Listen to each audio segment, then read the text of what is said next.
Polly has a question on what is your purpose? What is your view on purposely distorting some answers or truths? And I think by this he means possibly, let me correct me if I'm not paraphrasing this correctly, speaking to them on their level. Polly, if you would like to ask your question, perhaps you could present it a little bit better. Yes, thank you, Dana. In Jane Roberts' book, Seth Speaks, this topic is addressed very clearly in the beginning, where Seth explains that it is required to distort the truth for us, because with our concepts, with our usual way how we see things, we wouldn't understand the more correct truth or the big truth. And my sub-question was whether you can maybe give some estimation on how much you had to distort the big truth in your MBT to be able to, well, bring it to the larger audience. Okay, I get the question, all right. I don't think it would be, possible to say, 20%, as an answer, as I've distorted the truth. I really don't like the word distorted either.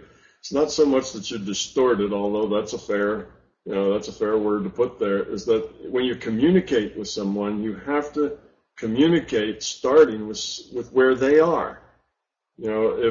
If a nuclear physicist, came into the room here and started talking to us all about the, derivation of nuclear forces and started writing equations, in mathematics that we've never seen before and using words and terms we've never seen before, it might be a brilliant lecture, but unless you were prepared for that terminology and for that mathematics, you wouldn't get a thing out of it. It would just all be nonsense. It wouldn't leave you with anything that was useful.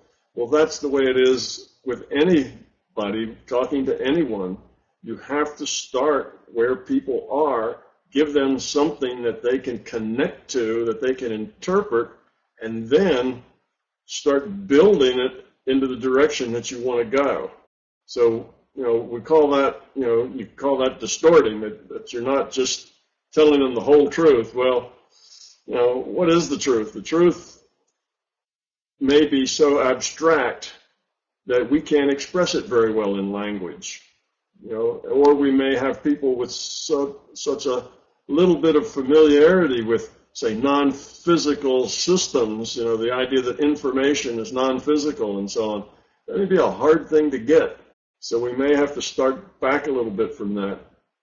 It reminds me of the old days in science when atoms were, hard, I was told that the relative sizes were like a basketball is the nucleus and a BB is making orbits around it as an electron, and that makes the hydrogen atom, and that's what a hydrogen atom looks like.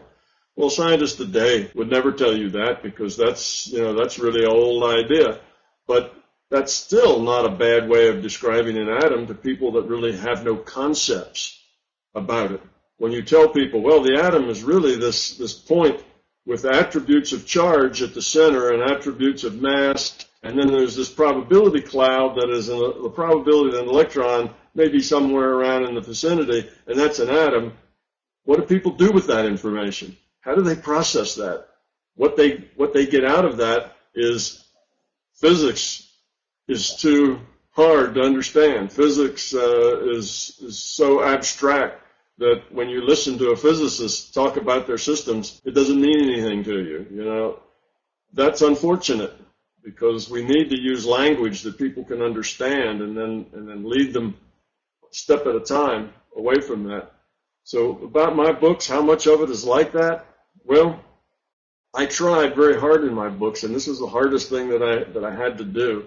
The easiest thing was to figure out what it is I wanted to say.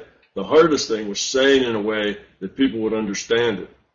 And that's why I say, the things that are more difficult to grasp, I will say them from 5 different viewpoints, come at it from different directions, so that most of the people will find something that they can connect to that will then keep them in the conversation. Their eyes won't glaze over and they'll go, I just don't get this, and they'll walk away from it. So that was the really big challenge. And I tried and kind of went over every sentence and every paragraph to see whether or not I was likely to be communicating, or was I just saying words and, well, if you get it, you get it, and you don't, you don't. I didn't think that would be very helpful. The only way that my books were going to make a difference in people's lives is if they could understand them. So I didn't want to just make it so a few people, in academia would get it. I wanted to make it so that everybody had a good chance of getting it, and getting it at a being level. You can say things, if people only need to get it at the intellectual level, you can say it very succinctly and say it once, and people will be able to grab that with their intellects and make an intellectual fact out of that. But if you want people to get it at the being level, you have to present it at a level that people get it but also at an emotional level, an intuitive level, as well as an intellectual level. And that generally takes a lot more words and is a lot more difficult to do, so that people get it at that level. And I don't know, I did that through all of my books. I was always aware of what people would think. How would they get this? Would this sentence be something that they could make sense of? And if not, if it's like, well, there's probably only a few people who could, really follow that, then I got rid of it and I put something that everybody could follow as best I could develop it. So my book was designed for people to understand it, not designed to be as succinct as possible. Those two things don't go together. We could take, I've had a lot of people say that you ought to do MBT in 150 pages, and that would be really good. Well, you could write down all the fundamental facts in probably 10, 15 pages, but most people wouldn't get much out of it. It would be a waste of most everybody's time, even though you had all the salient facts kind of listed in order of when they were needed. It wouldn't be of much value to very many people. So yes, it's a lot like that. Now, how many, at what percent? This is kind of an interesting thing, and this is a very rough number, but I have, I often talk to people after they've read my book, and I get a sense of what they understand and the level that they've gotten it. And typically, I'd say that the average person that reads my Big Toe Trilogy probably gets about 10 to 15% of what's in there to get. And the other, 85 to 90% is just hasn't been grasped yet at the being level. Now, I'm just talking about at the being level, because what they get at the intellectual level is neither here nor there. Most of that is really isn't significant. So I didn't do a great job in the sense that it's not that easy to get it at the being level. It often takes several reads. I have people who tell me they've read it for the second and third and fourth and fifth time, and every time it's like it was a different book. It's like, did you sneak extra words in my book, while it was sitting on my shelf? Because last 2 times I read it, I don't remember it saying those things, and those things were really important to me this time. So it's because after you read it the first time, you're a little different now. Your perceptions, what you think the possibilities might be, your worldview has changed. And then when you read it the second time, you're starting with a changed worldview. Suddenly things that just didn't make sense to you, and you read right over them and went, and went on. Now the next time you read it, they make sense and you get meaning from them. So yes, my book is written so that people can understand it, not to be academically precise. The other thing I can say about that is that we use metaphors for things. Our reality is too abstract for us. This virtual reality is too abstract for us to just get it without metaphors and symbols. So all of the things in my theory, from the larger consciousness system to free will awareness units to individuated units of consciousness, all of those are metaphors. We have to have metaphors or we can't talk about it. You see, if I don't make up these metaphors, then we can't have a conversation. You can't ask me a question. I can't tell you anything. We don't have any common ground at which to have a conversation. So we make up metaphors and symbols because that's what our language is made of. And now we can discuss content of the book.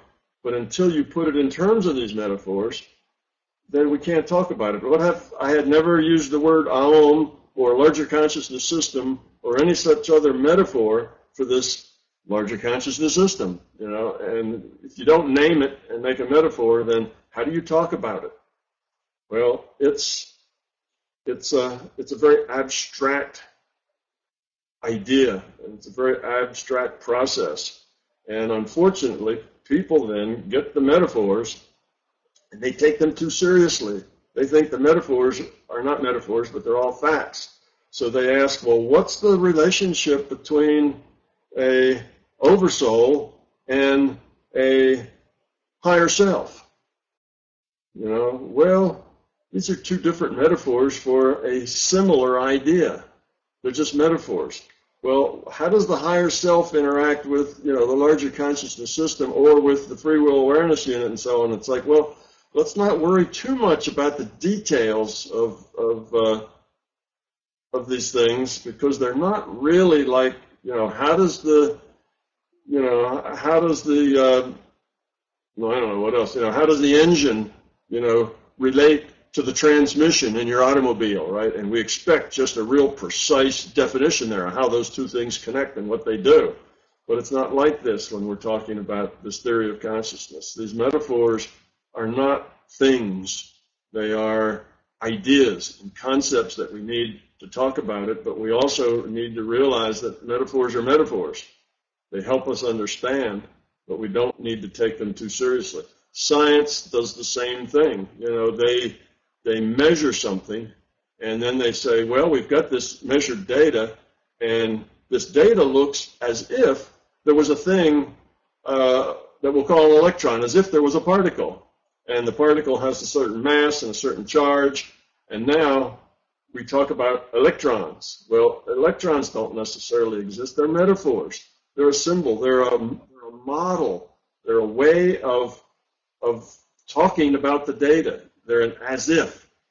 What we measure is as if there was an electron.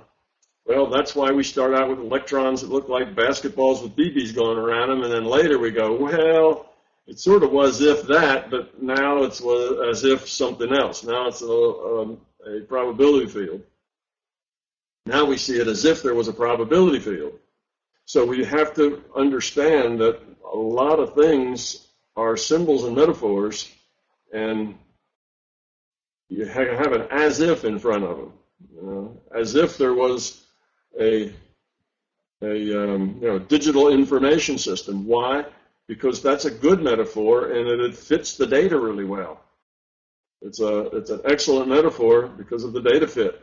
You can have good metaphors and bad metaphors, but they're still metaphors. So yes, there's a lot more to the story, and at a higher level, which means, well, by higher level, I mean a more general level rather than a more detailed level, than most people ever see, because most people aren't ready yet to think of it in very abstract terms. They want concreteness. They want something they can get a hold of, something that they can, you know, build on and work with. And those concrete things are our metaphors and our symbols. So, yes, the whole field is that way. Seth had the same kind of problem. You know, you have to say it in a way that people can understand it, or at least most people can understand it. Now, if you wanted 100% of the people to understand it perfectly, then you'd need, 20 books, and you'd need to say everything in as much detail as possible, 10 different ways. But or you could do it in one book, and then it would be a lot harder because it would just be said one way and succinctly, and that's it. And then, it would be up to the reader to figure out what that meant. And of course, most readers just keep on reading. They don't stop to figure out what it meant. They just say, yeah, okay, I sort of get that, and then they move on. That's the way we are. So my book is kind of a best guess as an on-ramp for the majority of people who might be interested and might want to read it. And that's the level that it's set at. And I could have made it a lot more abstract, but I think it would have been a lot less useful. But it's not that I'm hiding things from you. It's not like, well, I've got all this stuff I want to tell you, but I'm only going to tell you this part of it. I'm going to distort it, so you'll get it, and I'll hold this other stuff back because you're not smart enough. It's not like that at all. You have to tell people, you have to start where they are when you communicate. Otherwise, it's not a good communication. I mean, a communication takes two people. It takes a sender and a receiver that gets it. If the receiver hasn't gotten it, you haven't communicated. You've made noise and you've put letters and and numbers in books, but you haven't really communicated until the person that you're talking to understands you. And that's a communication. And you do whatever it takes to communicate. So I don't know if I've answered your question or not, but that's, I think, what you were asking. Yes, thank you very much, Tom. You've answered my question brilliantly. Maybe for me, as somebody who tries to communicate big ideas, but usually makes just a lot of noise without sense to the other person, could you give me some recommendation on how to be able to help others understand what I want to give them? Yes, the first thing is you have to be able to have some empathy for them. You have to be able to get to where they are and understand where they are. What sort of concepts do they have now? What's their worldview like? What are their ideas about the nature of reality? And if you can do that, now you can do that just by being very empathetic, kind of getting into their mind, if you will, and feeling the way they feel and what they think. Or you can do that with a little conversation first and ask a few questions. And then that's where you have to start. You have to start with that and build a bridge that they can walk across. And it's a bridge that they want to walk across. You have to tell them things that are interesting enough to them that they are willing to take the next step. If you just build this elaborate bridge and say, here's a bridge, go across it, most people will kind of look at you and go, no thanks. I don't see any point. Why should I go there? So you have to start from where they are, which means you have to be sensitive to other people, sensitive to how they see the world.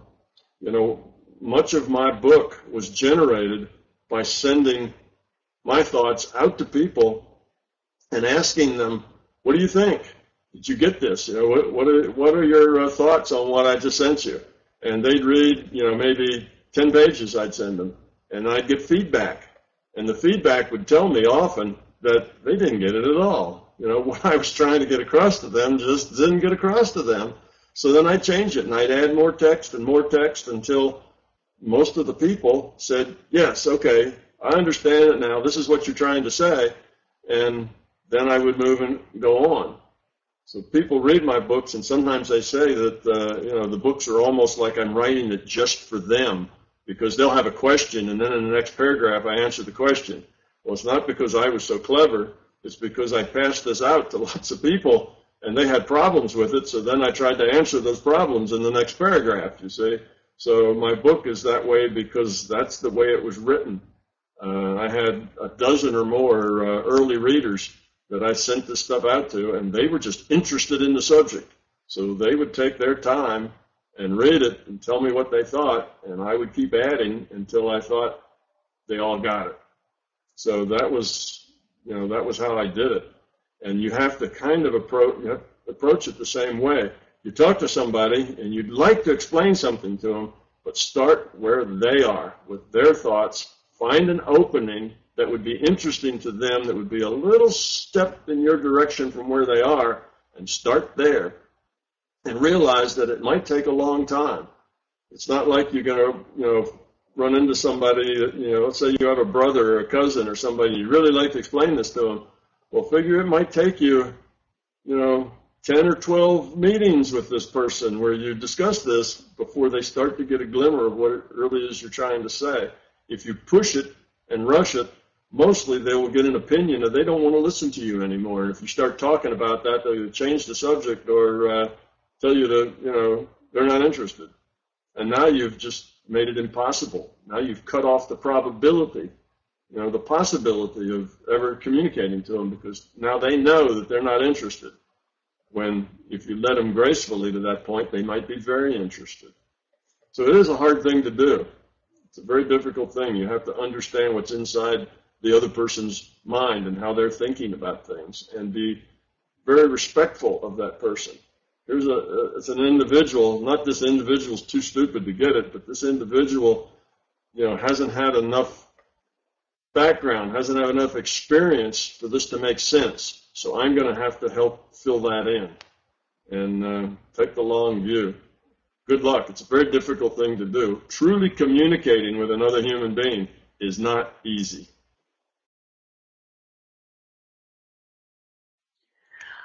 Okay, going back for a moment to Raj's question on zombie states. He asks if a fetus can be animated without consciousness, then perhaps it could be birthed and grow without it. If an individuated unit of consciousness does not play in it or have a long delay in adopting the avatar, if you will, all the while the avatar will be animated or appear to have life to everyone else without having consciousness or inner experience or exist in a zombie state. So is there a possibility for people to exist in a zombie state, be it however short?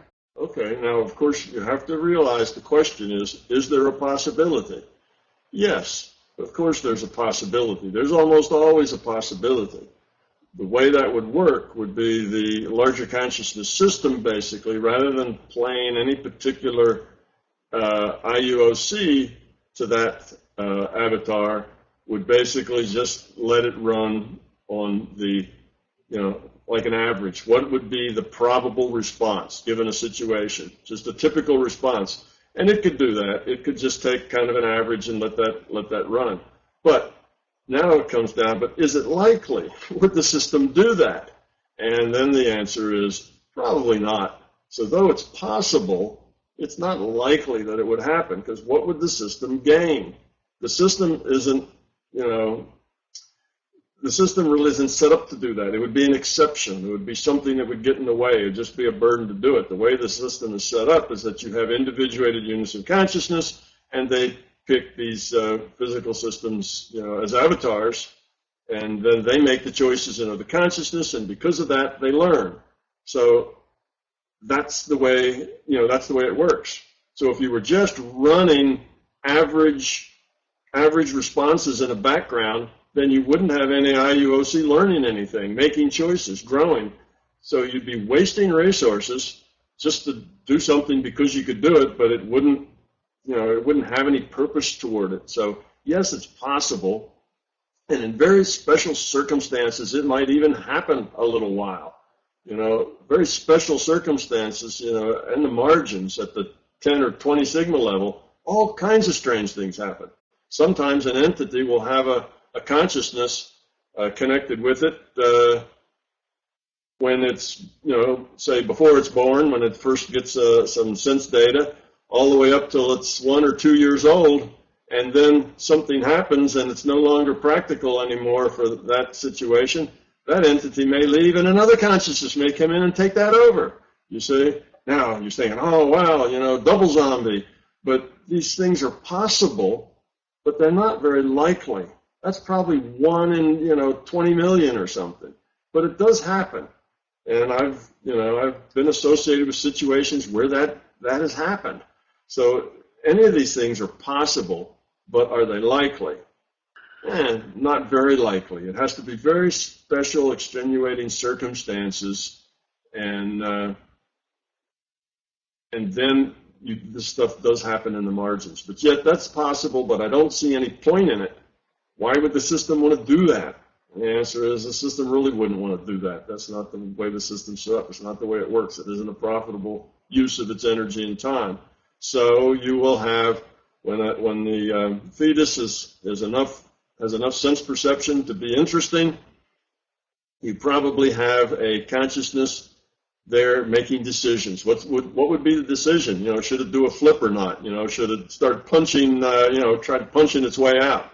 You know how that is when you put your hand on your wife's belly there, or your mother or whatever, and you can feel the baby kicking. Well, are those decisions to kick, decisions to flip, or is that just innate? Is that just the system running? It's just the simulation working itself out. Well, you'll get to a point somewhere where there's actual real choices going on. And wherever you get to that point where there's real choices going on, and it's not just a hardwired, biology problem, that's part of the simulation, that's when you're likely to have an individuated unit of consciousness connected, because that's where the real choices start. So where does that start? Probably before birth. I would say most of the time there are real choices to be made in utero, but not a whole lot. And sometimes, like I said, there can be stuff going on at the 10 sigma level that's very different. For the most part, it just depends on the individuals and where do they want to get involved with this entity. You probably want to get involved as early on as possible, so that you don't come in without any background. But at an early age, could you kind of make up for it if you came in later? Yeah, you could make up for it if it came in later, if there was some special reason and it needed to be that way. So don't confuse what's possible with what's likely. All right. I don't know how much time we have left, but does anyone have a final question? Well, I read one question that you didn't do. You probably skipped it on purpose, Donna. Donna's real sweet that way. She tries to me. Anyway, and it said, Tom, why when you're talking, do you close your eyes? And I do that sometimes. I would never do that if I was in front of a group of people talking, because there'd always be something to look at. There would always be an interaction. Eye contact's important when you're talking to people. Right now, I'm looking at, 1, 2, 3, 4, 5, I'm looking at 6 little thumbnail pictures, and they're so small that probably a postage stamp would cover them up entirely, and they probably need a half a postage stamp, at least on my screen, the way I have my computer done. Maybe if I stretch this window out a little bit, let's see, maybe they get a little bigger now. It doesn't really make any difference. So, I get these tiny little pictures. Your head is probably 3 millimeters high by, a couple of millimeters wide, and I can't see your face, your expression. I can't see anything. And this board, otherwise, MBT Fireside Chat with the 3 things to do, that's the same and doesn't change. So it's like staring at a wall. There's nothing really there to look at and connect to. And in that case, there's nothing really to see. All of the work I'm doing is connecting with you telepathically to understand your questions from the point at which you ask them. So I get a little bit of empathetic connection with you, so I know what you're after.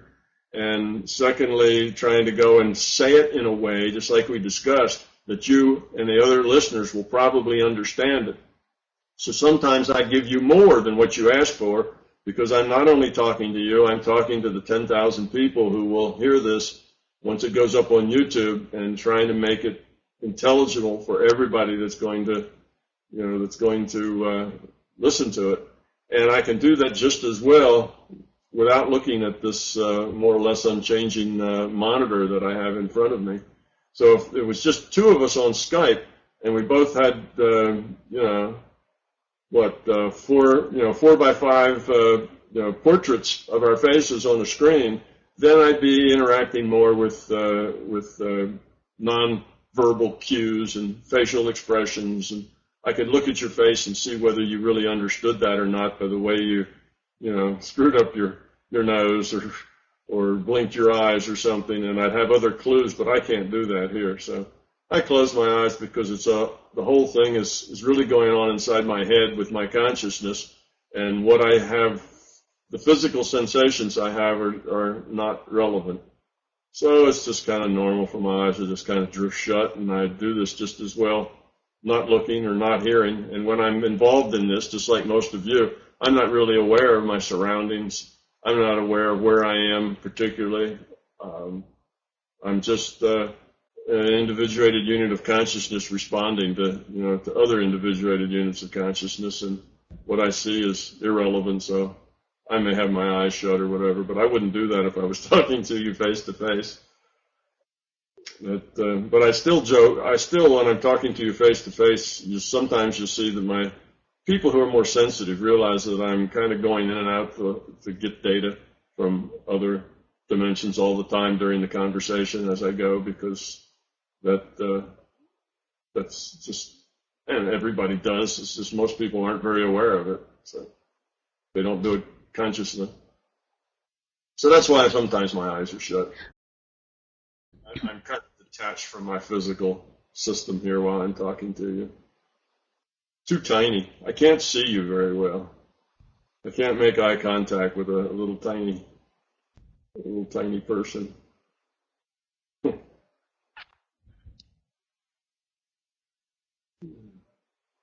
So that was one, Donna, that you didn't ask. I'm not sure why you decided to let that one go, but I know when your computer went down, I sort of tossed that out there, and kind of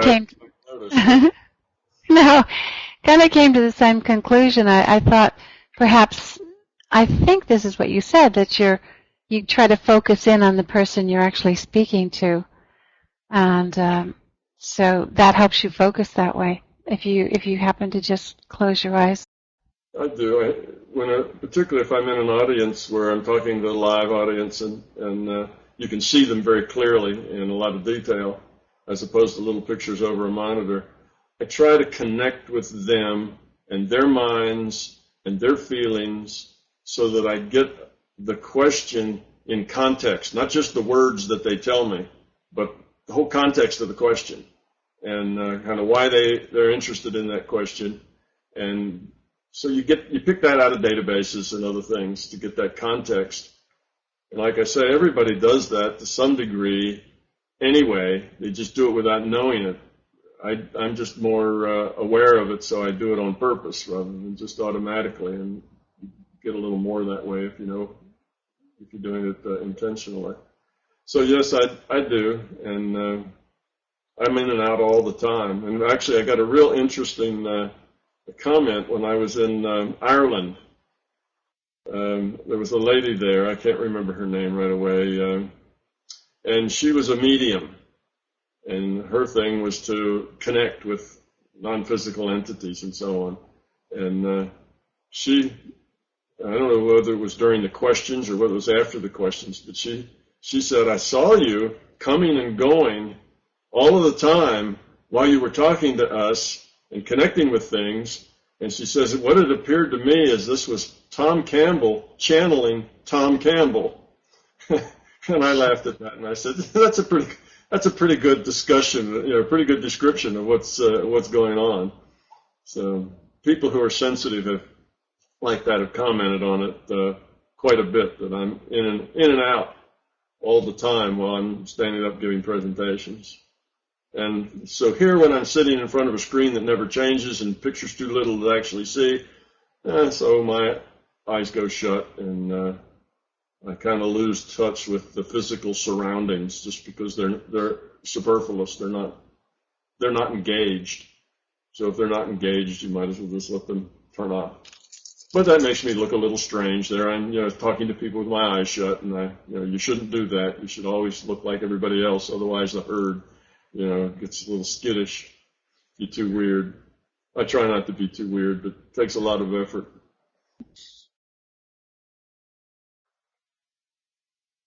Well, it looks like we're just about out of time, Oliver. Is that right? Does this run out after 3 hours?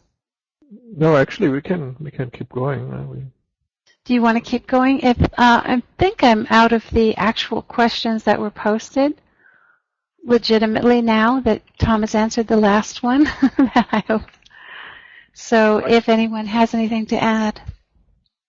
I can keep going. I have a problem. If somebody wants to, wants to go into more detail or start another question up, just jump in. This is Pali. To the previously answered question about learning from a more quiet place is easier than going into a noisy schoolroom, classroom. In my situation, people often tell me that I make my life too easy because I decide how often I interact with other people. I still live in a normal world. I go into office from time to time to work from there and not from my home office. But it seems to me that this way I learn more about my fears, not particularly from or within meditation, but in general. I'm not influenced so much by the normal noise which is all around us in our Western world. That's how I perceive it. And some people tell me that if I want to really learn about myself, I need to go out more to be more influenced by the normal noise, and only then I can really learn. And that's why I ask this question, because I'm not in agreement with that completely. Yeah, well, I think you should do what you feel is right for you.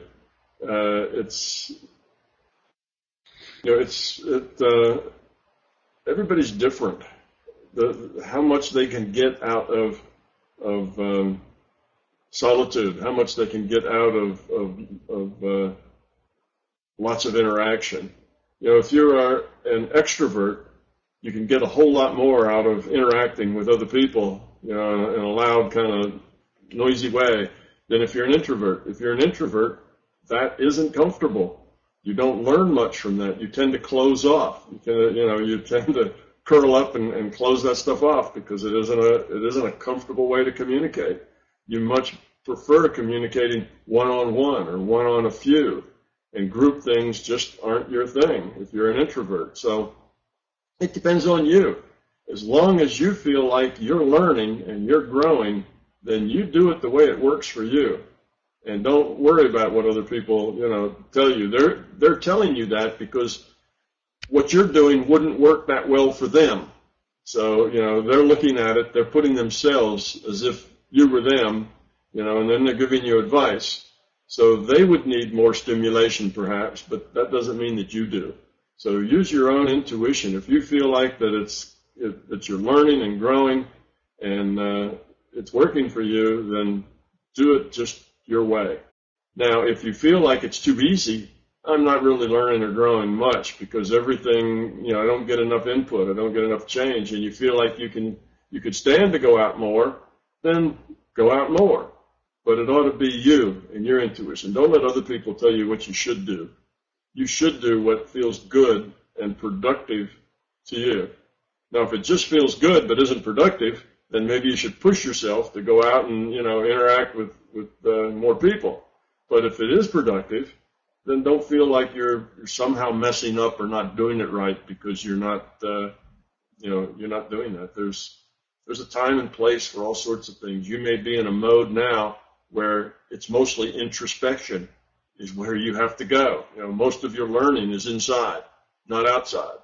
And then once you get out of that phase and you kind of get all that introspection under control, you may have a part of your life where you're very outgoing. You really want to connect with a lot of people, a lot of places, and the crowd will be the right thing to do then.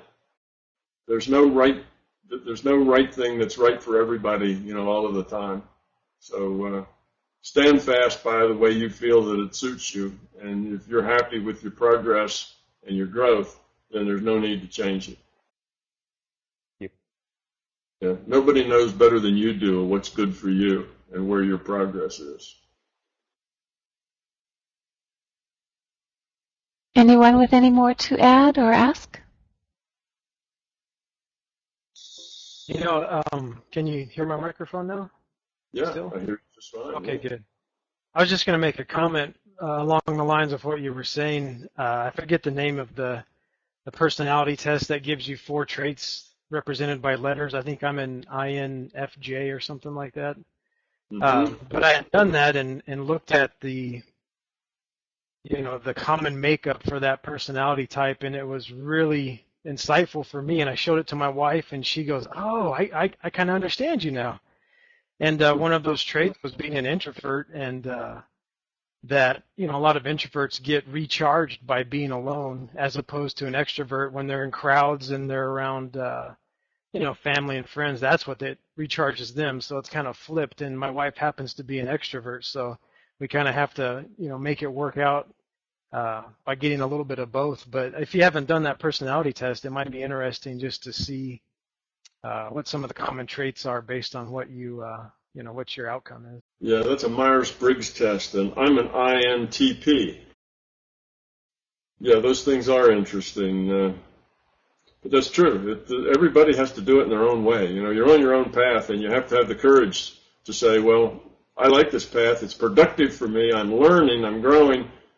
This is the way I need to do it. But you also have to be aware that, like you say, your wife now maybe is an extrovert, and you have to realize that she doesn't want to just sit home, with you and chat or something like that. She needs more people. She needs some action, She needs to interact and talk. And so you have to then go with her while she's doing that and join her. And she needs to do the same with you sometimes, spend some quiet nights, with conversation and so on. And, you have to understand that people are a certain way, and you can't push them or prod them to be any other way other than they are.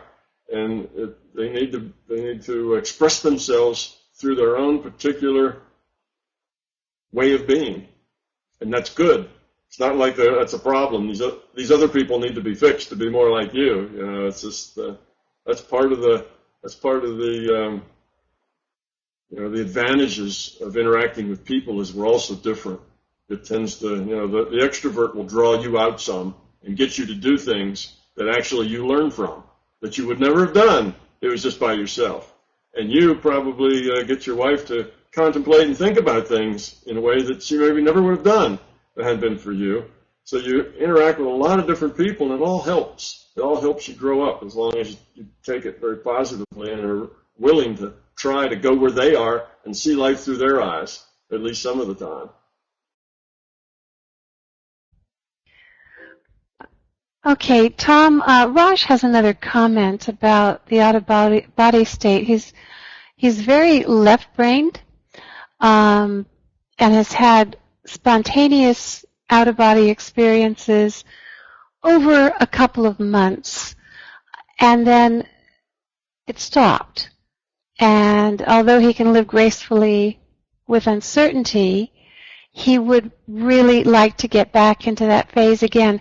Is there any reason for out-of-body experiences, spontaneous out-of-body experiences happening, and a lot of things happening within a certain time frame and then stopping for a while, for a long time? Yes, that is normal. It's very abnormal if things don't change.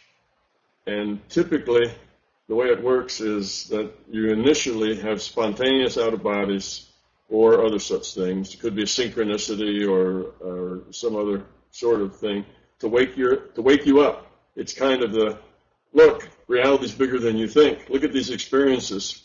You just experienced something and you had a precognitive dream, and then sure enough, that happened exactly, and you think, well, how did that happen? How could I do that? Was that just luck or what?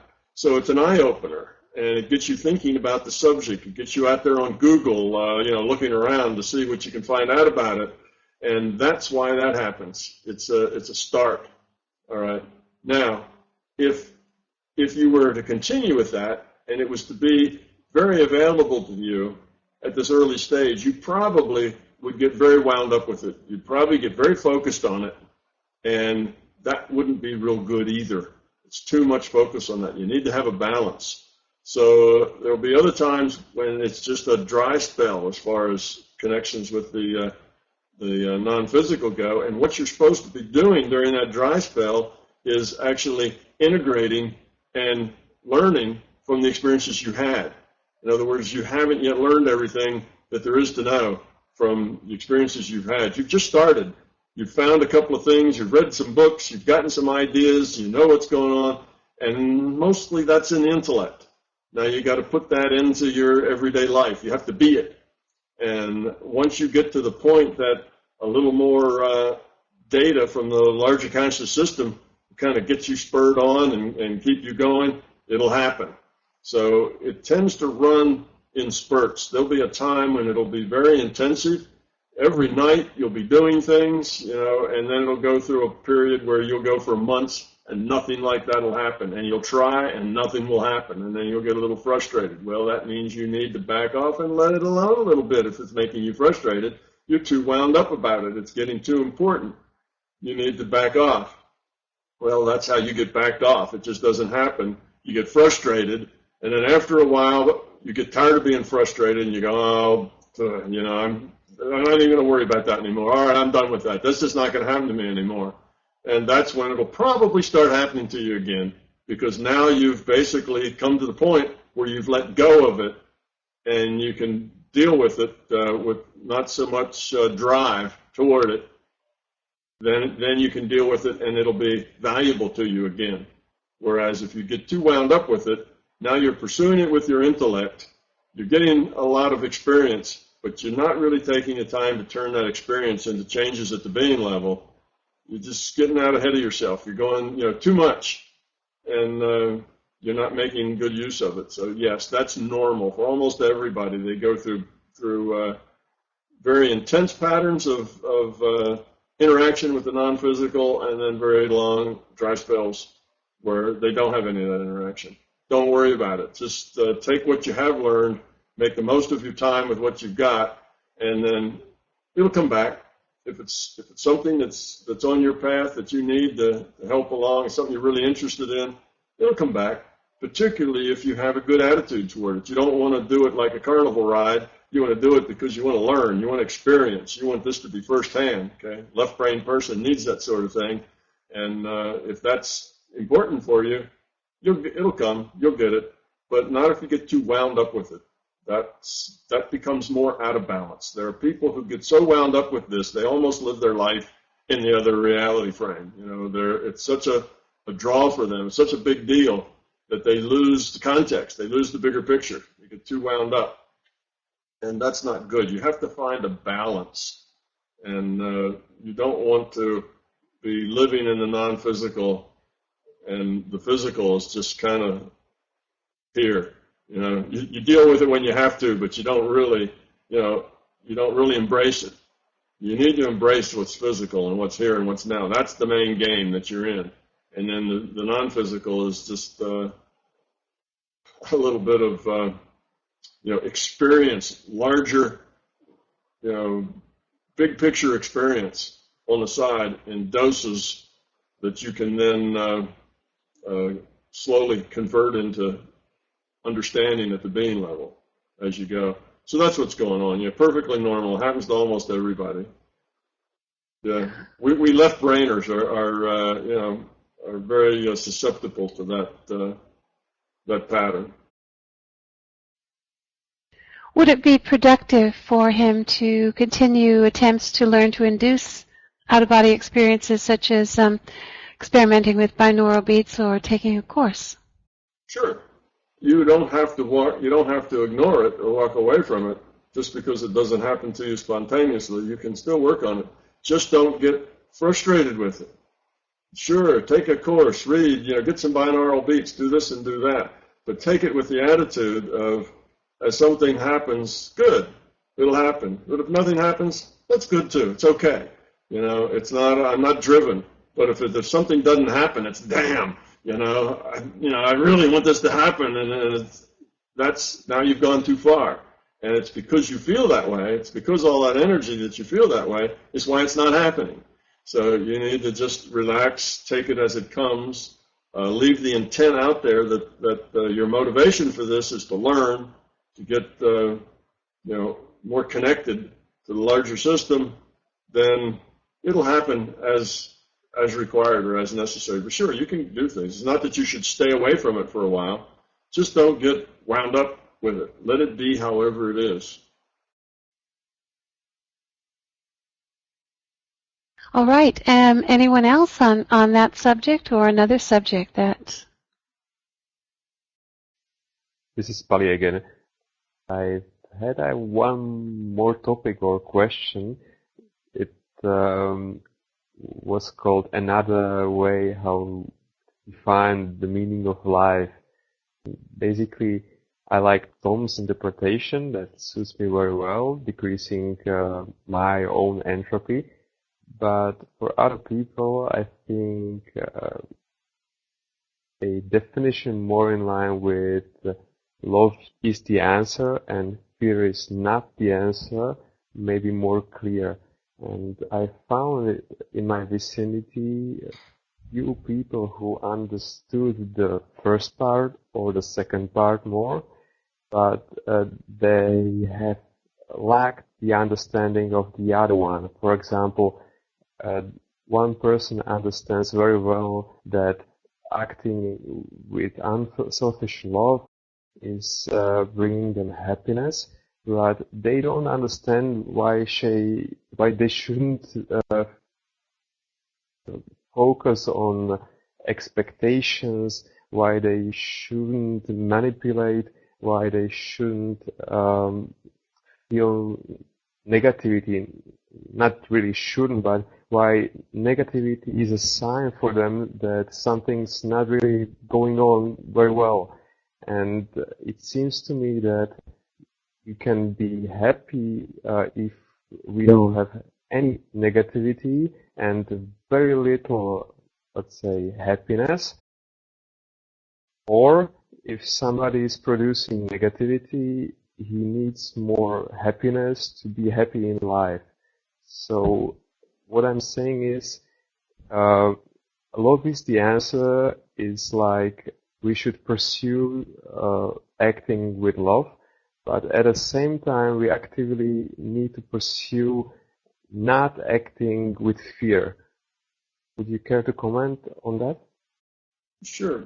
Those things are very tightly connected. They're not separate things that are in some kind of an either-or juxtaposition.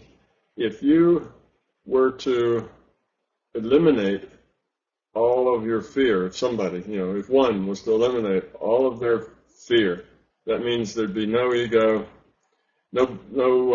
probably no beliefs, no expectations at all. Then what would you have left?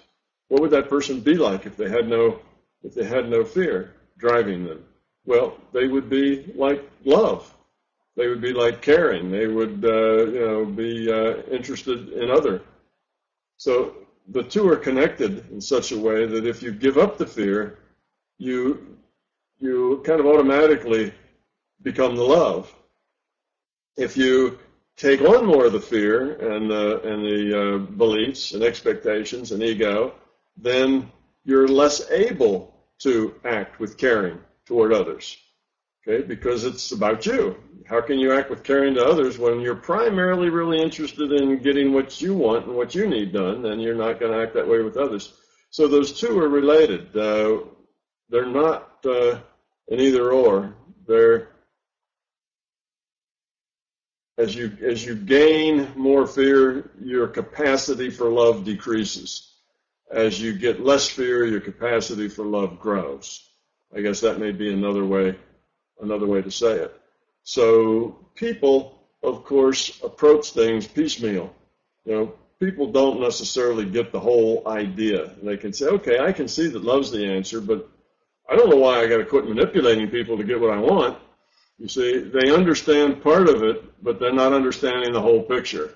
Well, you take the part they understand and you work with that, and you try to say, well, that's good. Yes, you are to become love. But now becoming love is a whole lot different than acting like you've become love. There's an acting and a being that are quite different. So the fact that I'm nice to people, I'm always very nice to people, I'm very polite, and I'm trying to be considerate and think about other people, well, that may all be coming from your intellect. That may all be acting. I'm doing it because I think this is what I should do, and this is how I should be. And surely when I act that way, people do like me better. They like being around me better because I'm considerate and I'm thoughtful and very civilizing. But you don't necessarily learn anything as far as consciousness quality. You don't necessarily lower your entropy or evolve the quality of your consciousness when you do that. Now you're just acting. So that's, they have to see the difference here. It's not that you should act better. Okay, I can be manipulating but still act good.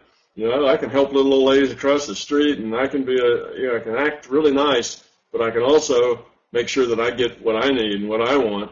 Well, they're missing the whole point that way. It's not about acting, it's about being. And when you really are being nice, then you're not manipulating other people to get what you want, because it's about other people, not about you. So when we're talking about the real thing and not acting, when we're talking about the being level, then there is no dichotomy there between the two. When your capacity for love just gets bigger as your capacity for fear decreases, and vice versa. There's not a problem. But when people think that the acting is the solution, acting with kindness, acting with love, more civilizing, yes. Actually helps you increase the quality of your consciousness? No, it doesn't. So now they're not doing it. But if you're trying to talk with people about this, trying to help them find their way, then you got to start wherever they are. Give them a little step, and it could be the step of acting with more kindness, maybe step one for them. Maybe that they have to do that acting before they actually become kinder people. But if all they do is act, they may never become it. So that's another conversation you have to have with them, that they need to be this, not think about it and do it because they think they should. But the reason they're kind is because they're just kind. They're kind individuals. They don't think about, well, it'd be good for me to be kind here. They're just kind because that's the way they are. They're just expressing themselves, and kindness is what they are. That's what we're trying to get to, and that is incompatible with the fear and the self-centeredness. Does that kind of answer that question for you? Absolutely, thank you. Yeah, good.